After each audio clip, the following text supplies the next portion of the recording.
Return to open session. Do we have announcements of action taken in closed session? We did not have any action. No. There is nothing to report. Okay, public comment. You need to do public comment because we've already. There's only public comment on agenda items because it's a special meeting, so we have to do a little correction there. Do we need to read that then?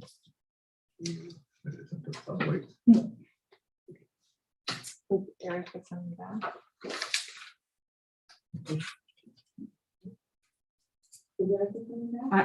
I don't know, but I mean, But we don't have any tags for open. Yeah, it has to be agendized items. So I don't know if we have any consent. There's nothing else. No, we put everything on the regular. Action items 2020, 21 KTJUSD impact day reports to tribes and communities. Do I have a motion to accept this? Discussion? I'll second that, and I have a lot of discussion. And you have a lot of discussion. Okay. This doesn't look like the report that we were handing out before. It looked like an abbreviated report. And at home, I have been specifically lining up year after year after year. And we have a huge problem. We have a huge problem.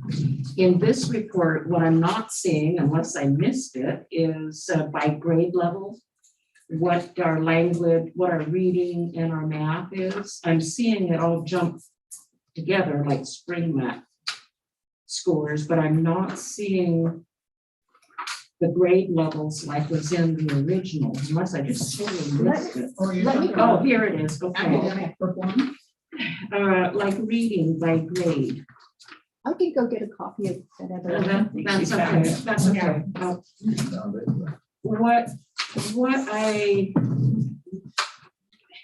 All of this red is alarming, but knowing that we were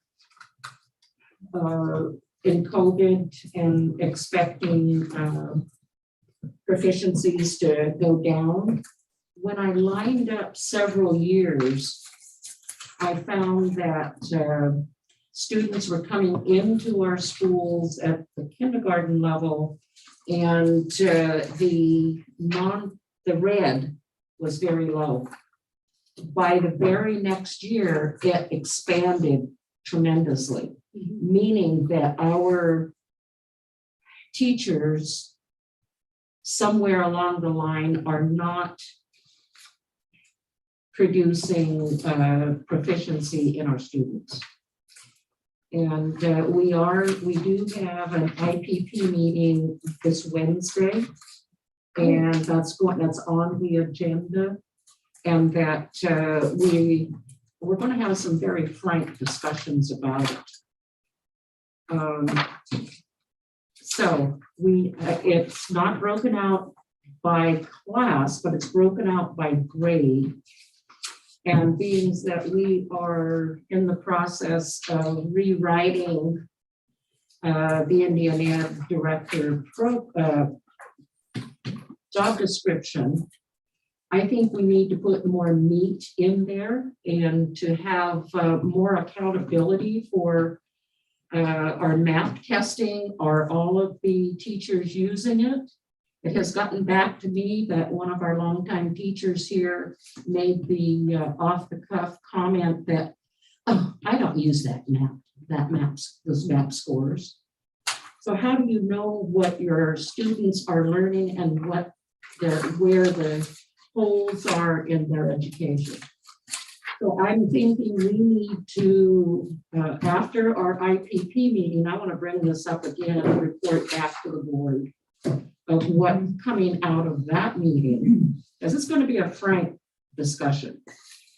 I don't know if you know, but Jennifer Lane has been appointed the interim until we hire someone, and she was totally shocked that of what is going on. So I'm I'm not pleased with the performance of the academics in our classroom, and we as a board need to get up to speed and hold accountable our teachers, because when I came on the board, our role is to look out and what is best for our students. And so we're going to have to take the hard line somewhere and hold our teachers accountable. I totally agree. It's dismal. I mean, been getting worse and worse, and then the pandemic on top of it. It was getting worse before the pandemic. Yes. It is alarming. I mean, I remember way back when I was teaching before 2007, going to site council meetings and seeing where we were at Hoopa L, and it wasn't anything like this. No. It wasn't. I mean, people just put in the time. We put in the time. I put in time after school to get my kids up to where, as far as I could get them. And, you know, we can always throw the blame somewhere else, but unless you're putting in the time and making it possible for these kids, I mean, you just can't coast in this district. You just can't. You shouldn't coast in any district, really. But, you know, these kids have a hard time when they first come in, and everybody tries to put in their effort before they come in. Like Laura was saying, I was looking at that in our reports, our report cards for our different sites, and I was seeing, yeah, they're coming into kindergarten, they're doing pretty good, and then as they go by, it gets worse and worse and worse, and I'm like, Well, that's the reason that no wonder we have kids that can't do the math when they graduate from, you know, as a senior. I mean, it's just terrible. And that's why it's important for us. We've adopted a success for all. And That's good for ELA, but it isn't good for math. well, for now, but And yet, They were I would, ours. on my road going down the river, you know, it's sometimes little short turns, or there's a narrow road. People can stop and talk, and this lady stopped me in the middle of the road. She's a preschool teacher, I think, and she said, "Are you Debbie Myers?" And I said, "Yeah." She said, "Oh, I heard you're on the school board, and you guys need to know something that we're putting together. I mean, your teachers are getting ready to walk out." She said, "In your school, in this school," she said, "there's at least 5 teachers I know of that are going to walk out. And what are you guys going to do about that?" She said, "And when are you going to start treating your teachers better?" And just giving me heck right on the road like that. And my husband was with me, and he goes, "Wow, what?" And I told her, I said, "Listen, we're doing all we could do. I'm not sure what's going on with your teachers, but you know, we're doing everything we can do to keep our doors open and keep the kids in school." And, you know, I just let off like that, and then just kind of drove off and left her, you know, but she was just being just like threatening. Yeah, real threatening about, "Oh, we've got teachers that are going to walk out because you guys aren't treating your teachers right." It's pretty much the same people on Facebook. We see the same people on Facebook making scenes about this, that, and the other thing, and then the public sees it and thinks that, oh, you know, we're not treating people right. No. Yeah, well, and then after, you know, I explained some things about our scores and stuff, because I was reading those same things, and I explained that to my daughter. She was asking me, "Mom, what's going on?" And I told her, I said, "You know, well, our scores are not good. The kids are failing, and we're wondering how, if they're failing so bad and not being brought up to, you know, the level, but yet we keep pushing them money, pushing money. Like, that's not fair. That's not being fair to our kids." And my daughter was like, "You're right, Mom. Like, nobody knows that. Maybe you guys should let people know that that's really what's going on." well, I think that's all important to keep in the back of our minds when we think about strategic plan. You know, what is our plan? What have we tried and hasn't worked? And what have we observed that does work?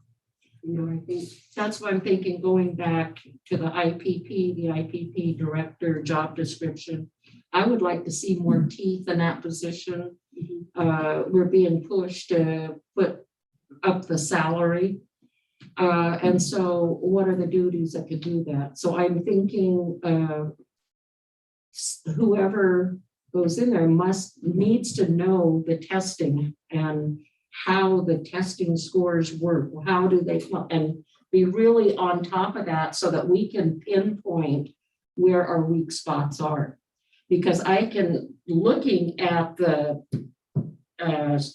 charts from our IPP reports over years, you can see where they go down, and then you can see where which grades are bringing them up. And when they go into the high school, I can see a jump, so something's going on very good, well, in some areas, but there's definitely something going on at the kindergarten, primary grades, and we need to focus on those grades because those are critical for the rest of their experience in school. And so that's what I'm seeing is I want to bring this up is that this is embarrassing. And I shudder to look at our kids' future, and this is what they're getting. And so we need to put more teeth somewhere. So maybe if it's in this position where they do more testing, more whatever, I don't know. It shouldn't be just that position that we do more testing. The primary grades should be testing their kids. I did it monthly.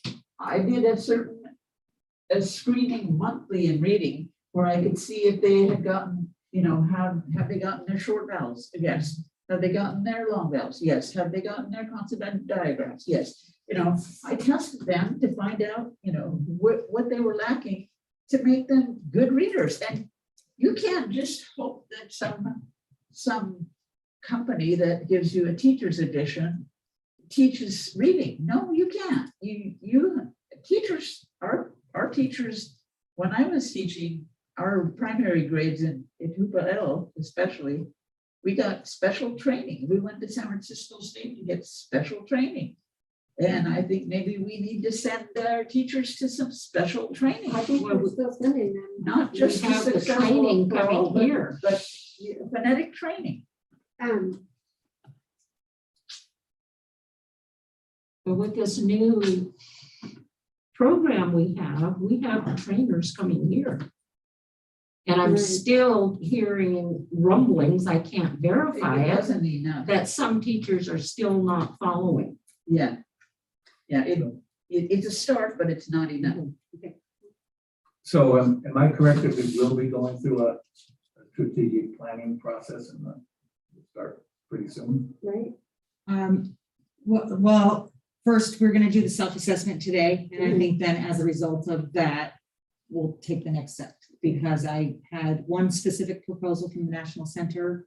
I have another person that I work with who I have started to discuss about having strategic planning, but I think we're gonna do the preliminary work today.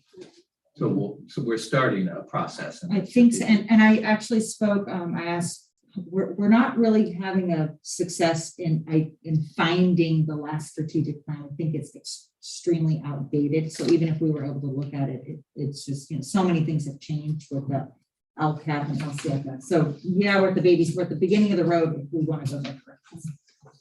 I'd like to make a couple comments about the report, but Okay. So I piggybacking on what Lorelei has said, I think that this position is a good start, but I think that our principal needs to be in attendance for the meeting on Wednesday. I don't feel like we're getting enough participation from the site, and so I'd like to request that you have the principal there so that he can follow along with these concerns. Because I do think we need to hold our teachers accountable, and we also need to hold our administrators accountable. So if you could have him there, I think. for the We need to schedule two want to meetings. bring our IPP back to the board, which I think one? he needs to be at the IPP meeting when we're talking about the position. So Unless you think it would be better for him. Well, to be this at the is a board. district-wide position.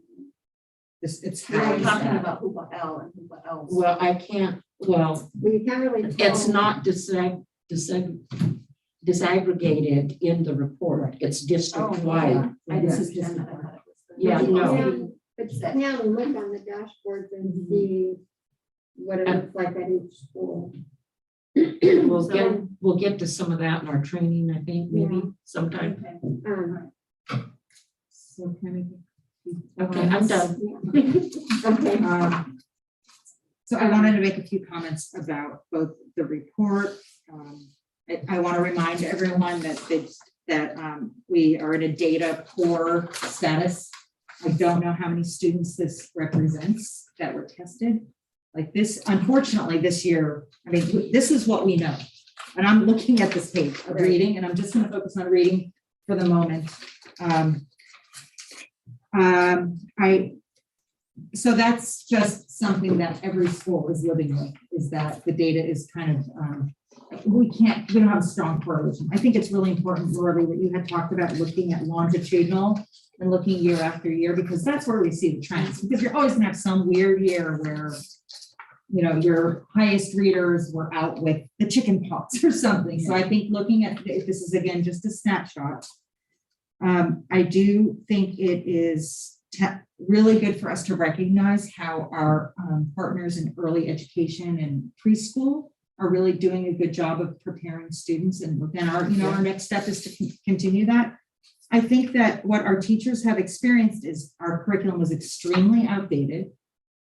The training opportunities are now presenting themselves, and it was kind of like the perfect storm of, there was something broke in each component of the system. And so this year, it's a lot of work to start a new curriculum. I don't think we will see results immediately, although anecdotally I hear things that kids are starting to get some traction, especially in those early years.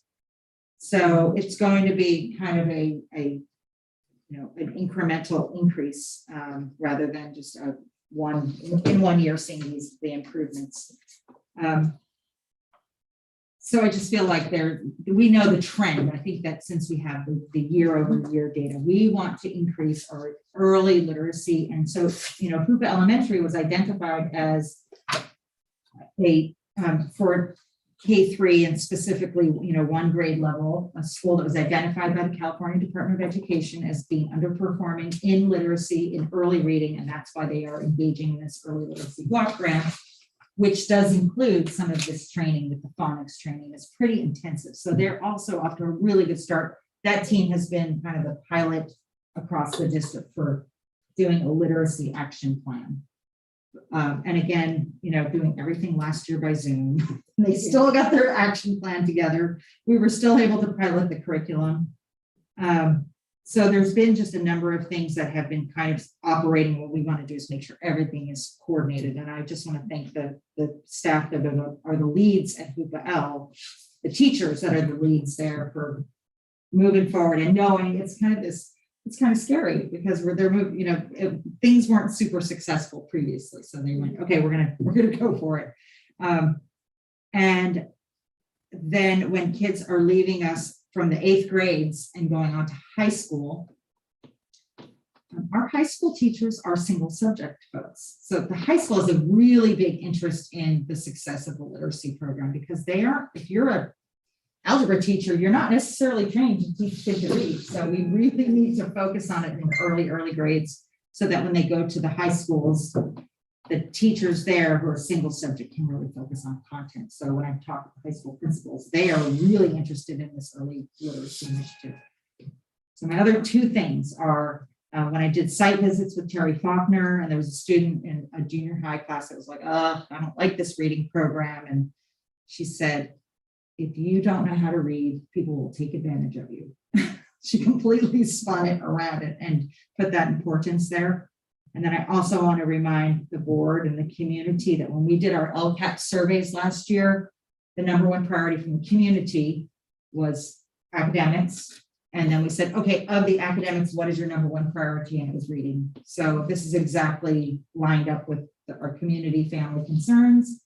Probably our teachers' concerns. They would also, I think, echo the board's concerns of, we do not want to see this. And I also feel like if it were just for COVID, we would say this is an anomaly, but we know it's been a weakness. And so we expect there to be some movement. The other thing about not participating in the Success for All method of that reading program is there's an interdependence because we're putting kids into level groups. So if we're co-teachers and I don't teach your reading, I'm not teaching your kids to read. Right. So we're really trying to push that there is an interdependence because we're getting kids at their instructional level, which is going to, if done right and if done daily, will really increase their literacy. And again, it's just trying to do this while we've had things online with independent studies, it's been extremely difficult. Some schools have had some success through the pandemic because of the small class sizes and things like that. But you know, we're waiting for things to settle so kids can come back every day and move forward. But And it isn't just reading. Math is even more dismal than reading. I mean, it's just sad. And I feel badly for those kids of the last 2 years that missed their first and second grade reading. I mean, unless, I don't know, you had to really work as a teacher, even if you were very diligent in trying to reach those kids. It wasn't the easiest situation. Yeah. I think that, you know, the multi-years really just show that overall, you know, we had 18% is the most that we've had at grade level. It would be good to know what percentage of our students were tested Okay. by grade level. I can either have Margot dig deeper, I can get it from the principals. And the site reports that showed It's in that, the, that some of the, that, you know, I saw some of the site reports. Most all of them said, okay, well, we didn't do our CAS, whatever, yeah. but we did local testing. Uh-huh. There were a few that didn't show any local testing, so there were no scores at all. So when we, and that might be due to sample size. We can't report under a certain number of students. Okay. I think that, because I told, you know, we had a threshold at which it would be violating privacy. It's pretty easy to figure out if there's 5 kids, you know, who scored what. So once we get to the SARPs, I can go over some of that. Oh, no, Trinity Valley didn't have any local assessments. So My question is all of this testing and all of these efforts, is it optional for teachers? So how is it that we're not meeting the threshold?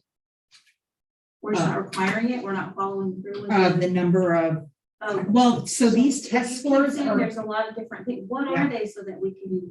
so these test scores are based on last spring math tests. So if students didn't come to school because we were still doing the hybrid learning, we weren't able to do it. It wasn't something that we could have them do at home. So that's what I'm saying. There's a huge data gap there but I can find out the numbers.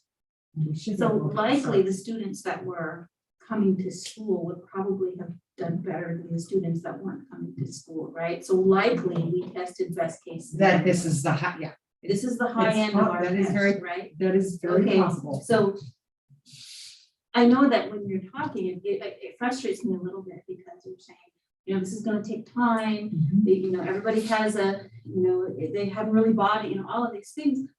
But for me as a board member and as a parent and a community member, we don't have time, you know, our students we're not meeting their need now. And if we're not meeting their need now, they're going to struggle next year and they're going to struggle the year after that, you know, and so I don't feel like we're acting as if this is a crisis. And for me, it's a crisis. And we should be functioning and addressing the problem as if it's. I think the state recognized that it was a crisis when they put us in CSI. And CSI yes, and the ESO, there's been a number of, state has changed its tune rather than, you know, punishing school districts, they're trying to offer resources and support. So there's been a lot of teachers at Hoopa L that were trained this year that has been a training like no other. So. And I appreciate that the state is trying to support our teachers and our staff, but I think that we also need to have accountability with our administrators, making sure that they're overseeing the productivity of our teachers in the classroom.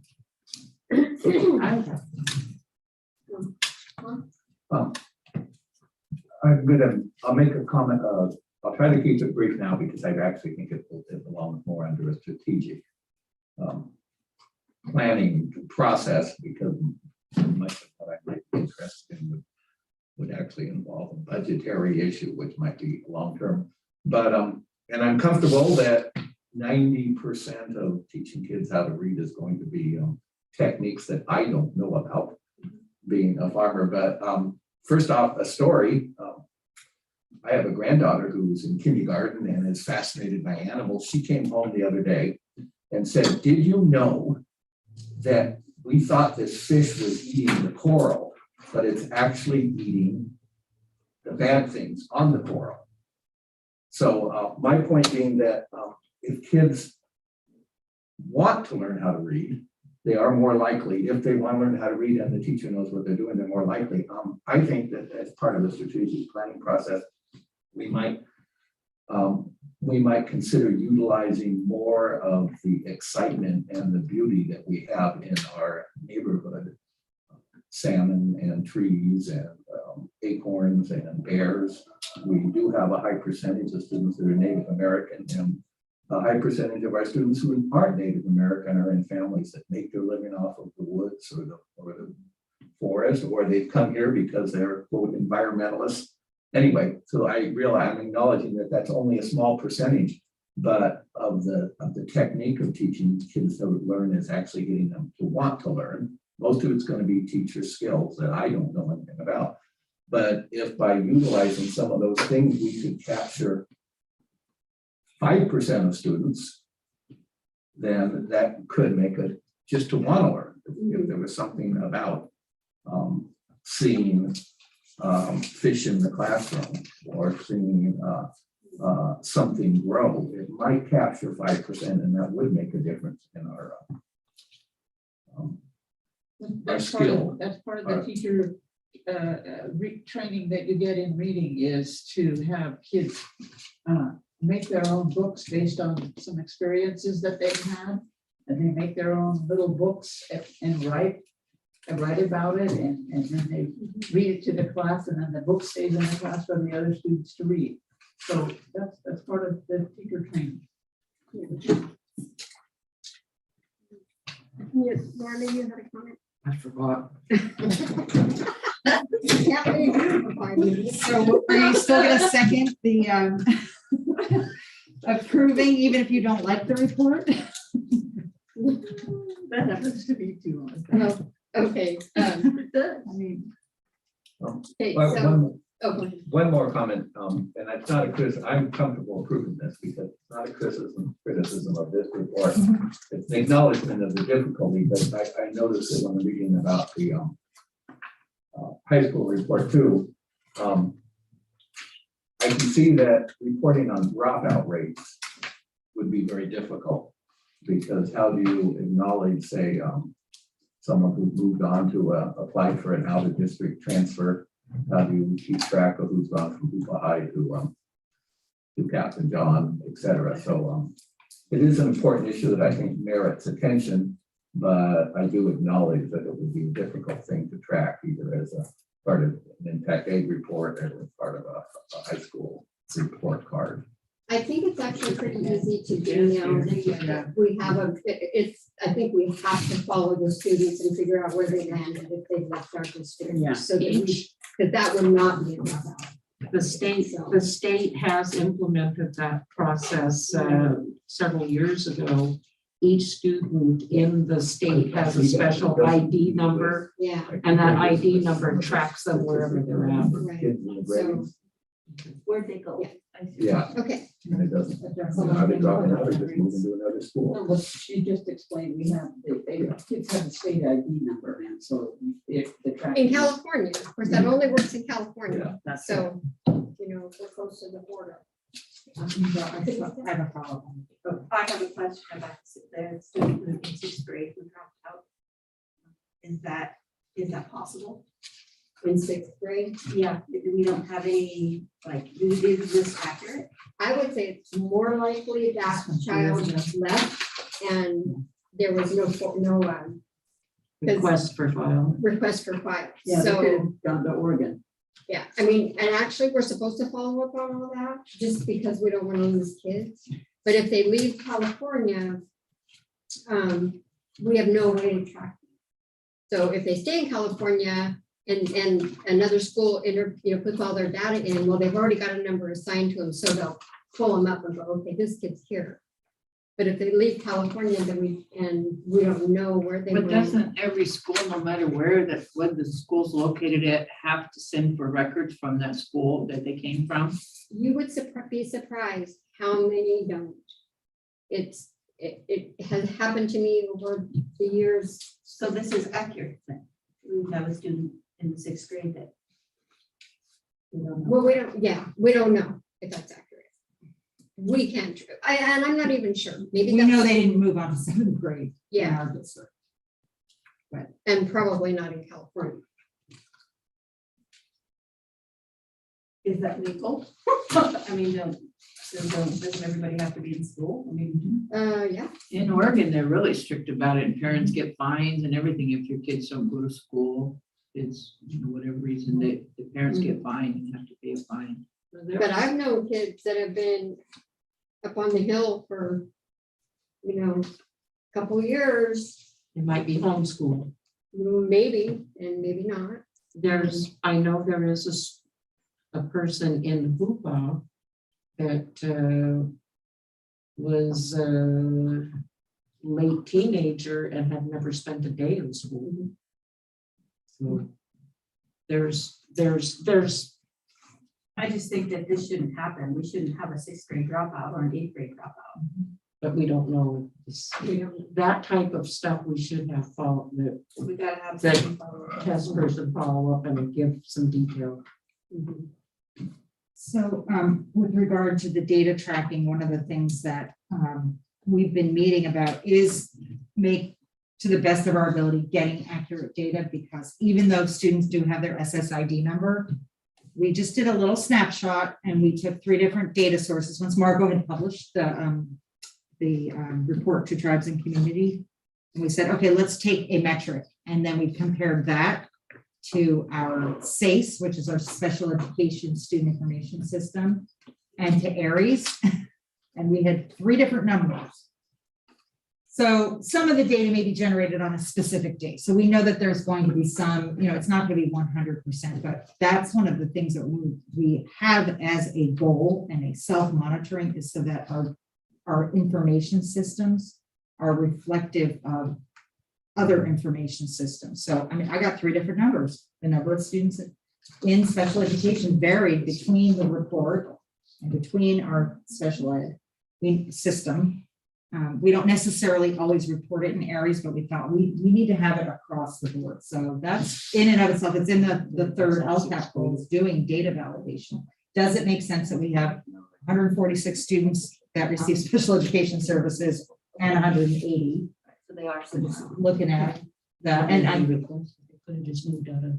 so with the dropout rate is the same thing, we're really tracking it. So Just trying to figure out if it. we want to be able to pull every data report and know that it have some level of certainty. So for example, the A to G requirements, they're different on the school dashboard than they are in our student information system. And we went, how is it that we only have 3 kids that met the A to G requirements? It doesn't make sense to us. So now we're going and saying, are we inputting the data incorrectly into ARIES?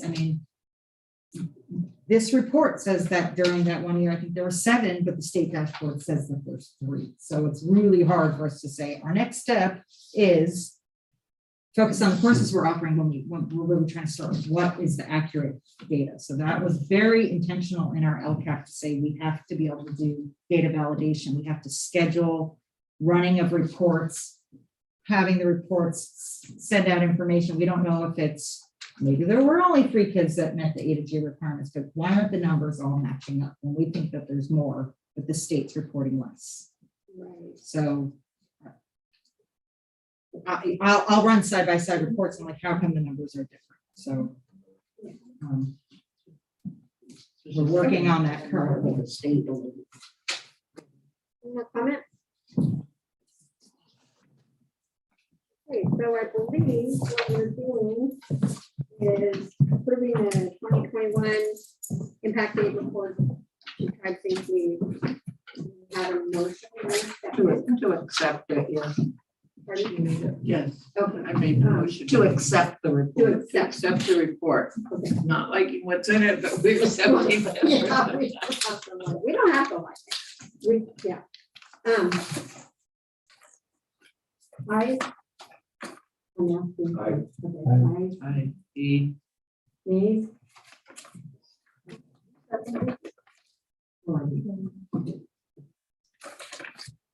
Open house. Oh, this one's gonna be long too. Approval of the school accountability report card. Sorry. Do I have a motion to? I move we approve. Discussion? I have a couple of comments, which is that some certs are going to be incomplete. We're waiting for some fields from the state to be populated. So we can discuss, if there's things that don't match up, but there's some data that just come from CDE. And we got some of it last week, and then they said, oh, the things about the teachers, there's one section that is not complete. So my understanding is we approve the certs, and then when we amend them, we're gonna have to approve them again, but I would expect at that point, we can put them on the consent agenda for additions and changes. It's been a little bit frustrating because there's a timeline, but the data hasn't been ready from CDE. There may be some local data we need to address. Tom? I found I can't remember what it's called, but it's a high school, the description of facilities could be lacking. It sounded to me like it there's a little bit of cutting and pasting going on. In particular, there was no mention of the folks to build an ITech building, the plan to build an ITech building. And it does seem like that this is the place where you put in your hopes and dreams, because if later on there's grant money available, you want to have your vision out there as much as possible. So I was wondering if there was some way that could be, we could approve it, but at the same time, ask that it be looked at. Some of it's just grammatical and to get away from this cut and paste, but also, I'm not sure that there aren't even some rooms at the high school that haven't been redone for mold. I think there might be a couple of rooms still. The whole center wing. Center wing, and I didn't see that reflected in here. Yeah, it just didn't seem like an accurate description of where we are or where we hope to be, where we hope to go. Yeah, I know the facilities that, many repairs need to be done on the school facilities as well. On the high school. That was the worst one of all the schools as far as repairs that were needed. Orleans needed some repairs on their flooring and multi-purpose room in their playground and basketball court.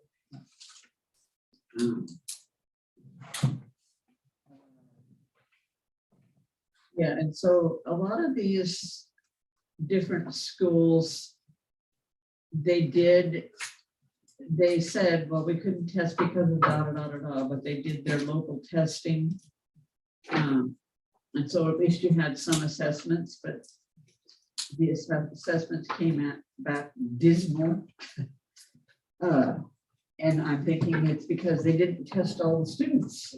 When it said how many students were there for the testing, it was a small percentage of the students. So I don't think we can count on that data very well. And then I kind of went over the needs in each one of the schools and what they needed. And a couple of the schools, when it said the year and month in which data on textbooks was last collected was November of 2016. L and Trinity Valley, I'm looking at it right now. And I'm like, somebody needs to go through and recheck these textbooks. Either that or somebody forgot to change the date. those are some of the standout things that I noticed. Other than that, Anything else? I could be behind my information, but I don't see mention in the Trinity Valley of a hope to get a bigger generator. Is that still in the dream, or has that dream been? I thought we I thought had it was that and had done. it hooked up. We got a big enough one?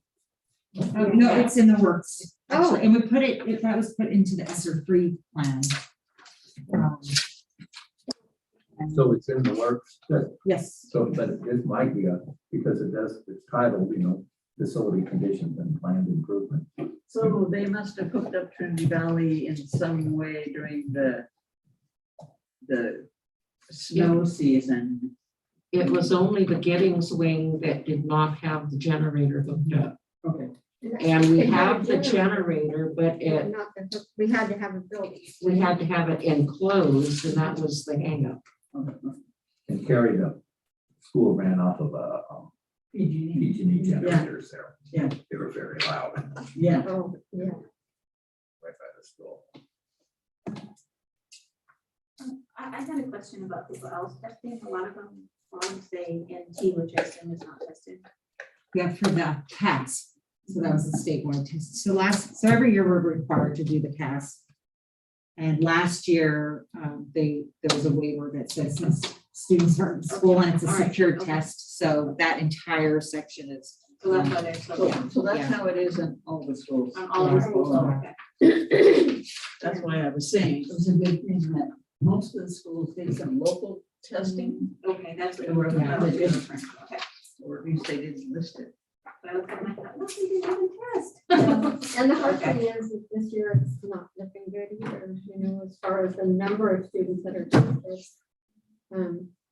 Just because this COVID has disrupted us again, I feel really bad for the kids that We gotta figure out a way though to address the need, because it's not going away. bring. We've gotta be able to navigate this at some point. And we expect that independent study will be reauthorized for next year. So that, in terms of some of the things with cleaning things up and improving it. We really need to get that person on staff. Whoever that person might be. Do they have to be credentialed? Yes. They do. What we also advertised was just a monitor to get, to check the paperwork. They would be able to say, okay, this person completed all the paperwork. We can count this as a day of attendance, kind of, but that position did not get filled. And then the actual teaching position was what we really wanted, just to relieve our teachers, because it's just so much, and already they have kids that are coming and going on, they're sick, not sick. Could that person operate under a temporary emergency position? Teacher of record has to have certain criteria, so it's kind of a standard, I know. But the governor keeps coming out with new orders about credentialing requirements, but that has not been one that I've seen. It's just more about substitutes. So we'll call for a vote. The approval of the school accountability report cards. Ayes, Right? nays?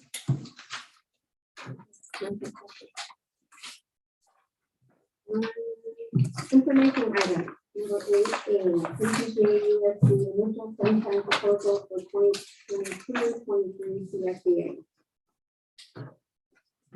So the way that the sunshine goes is the first time we put it in as an information, what the district is required to sunshine or let the public know that we intend to make some proposals on these articles. And then the second time we will actually, the board will actually adopt the articles. So we have 2 times with an obligation to sunshine.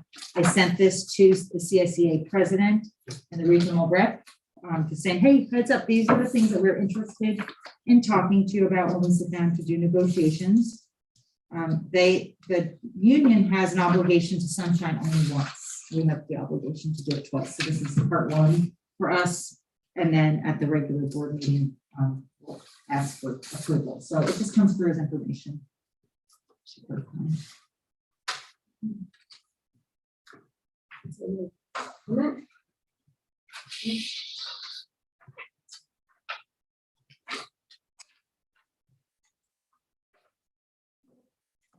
Anything in here we were gonna be looking at, is that in here looking at vacant positions? Or is that part of it?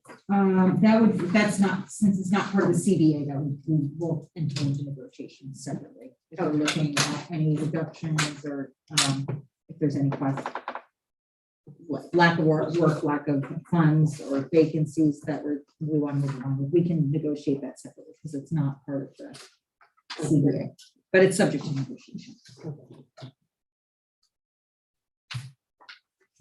Rosenberg rules of order.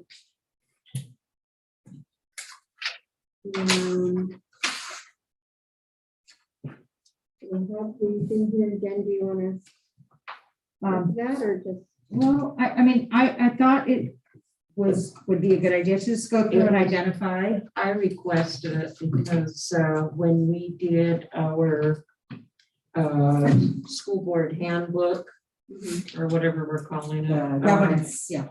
we switched to Rosenberg's Rules of Order. And this is the first time I've seen it. Oh, okay. I know, We switched, but we didn't switch. We kept doing Robert's rules, even though the approval was for Rosenberg. So this is what's approved in the handbook. Yeah. So, I think this next one How is different is I it? think it's worth commenting that they're very similar. This is just simpler, a little shorter. It acknowledges that, most of our communities are smaller.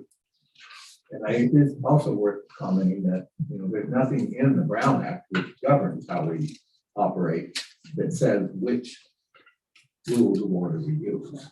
So we have, as a group, we can say, well, we want to use Rosenberg, or we want to use Roberts, or we can pick our own.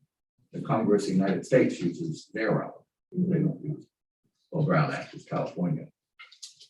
I have a brother-in-law in Missouri who's been on many boards. In Missouri, they have a different rule whereby you may talk to other board members in between meetings. It's not illegal, but you have to keep track of it so that if there becomes a challenge, then you can answer the challenge. But the thinking there is that there's an advantage in between the various meetings where, if I want to call Carrie up and say, hey, have you heard the latest? So the thinking in Missouri is not, that there's an advantage to that. But my point being that we have the right to pick our own rules of order, except as limited by the Brown Act. And I read through these and I was happy with them. I was confused and I mean, they're actually pretty clear, but I could see myself if I was ever questioned going, hang on a second, gotta look it up. Well, you heard me say numerous times, I need a parliamentarian. Right, yeah. Because, it's a lot to just remember. I'm sure I'm not going to remember, it's getting worse and worse. So. Was there anything specific? Or do you just want to make sure we knew? I think that it was really important to have the guidelines, as Laura said. For me, what I noticed, the main material difference is, boy, I wish there were page numbers, where it goes through the motions and it goes through the 10 steps. And this format addresses, that the board president announces, here's what we're going to discuss. Yeah. If there's somebody, let's say it's a report from the transportation department, asking if there's clarification that is needed, public comment, and then the motion. So I think that that's the main difference in terms of between Roberts, we make the motion and then have the discussion. This is that the motion is made after there's a presentation public comment and then making a motion. I think it's a little, to me, it seems more streamlined because instead of having to Change the motion. change the motion in Yeah. a second, it's like the motion isn't made until you get all of the information, including public comment and an opportunity to ask an expert, like, you know, this is about bus schedules, you know, the person is there. Mhm. And so I feel like it really can help to make a motion that is really the intention of the board rather than something that's maybe more vague. Do we need to take a vote to ask to have this be our? We already approved it. Is there We one already that approved it in our board handbook.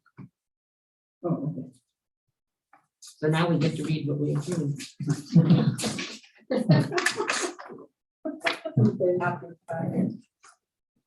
After the fact, yes, and moving forward. Yeah. So,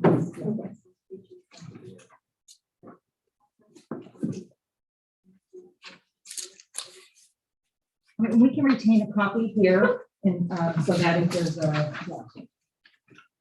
so there's questions that we can just keep on hand. Well, I figured I'd just put it in the Bible. Okay, that's great. Everybody's gonna have a problem here.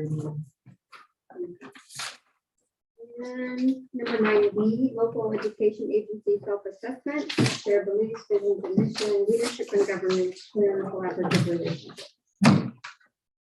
So I'm gonna be the facilitator for the board for this. 2-minute break? Sure. So we could just adjourn, right? Is that the- is that the- No, and I consulted with Melanie and launched us, so. David, we're taking a 5-minute break.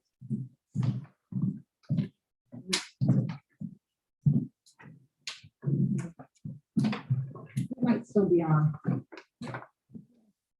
YouTube. So We have the, oh, you have the cards. They're inside of their In their pack. folders. Yeah, everybody has. Oh, that's what those cards are, huh?